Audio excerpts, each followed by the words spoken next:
CST à peine le début de 2023 et on tient peut-être l'une des séquences les plus émouvantes de l'année. La présidente de la République Emmanuel Macron était l'invité exceptionnel de l'émission Les Rencontres du Papotin, où les journalistes, atteints de troubles du spectre autistique, posent les questions qu'ils veulent sans aucun tabou aux personnalités conviées. Pour la grande première de 2023, diffusée samedi 7 janvier sur France 2 à 20h30, c'était au tour du chef de l'État de passer sur le grill.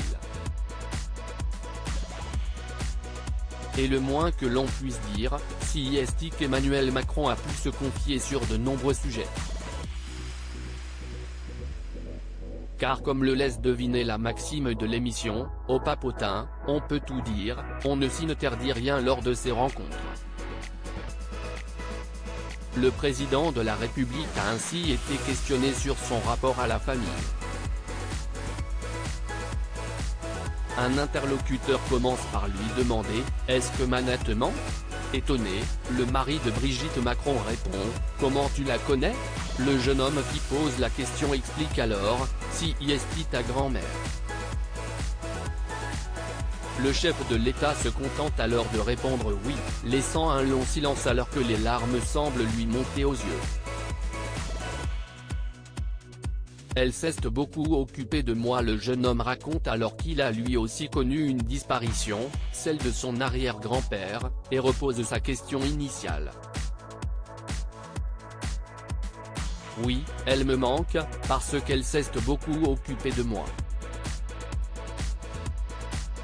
Quand j'étais petit, puis quand j'étais adolescent, déclare Emmanuel Macron que l'on a rarement vu aussi ému et déstabilisé.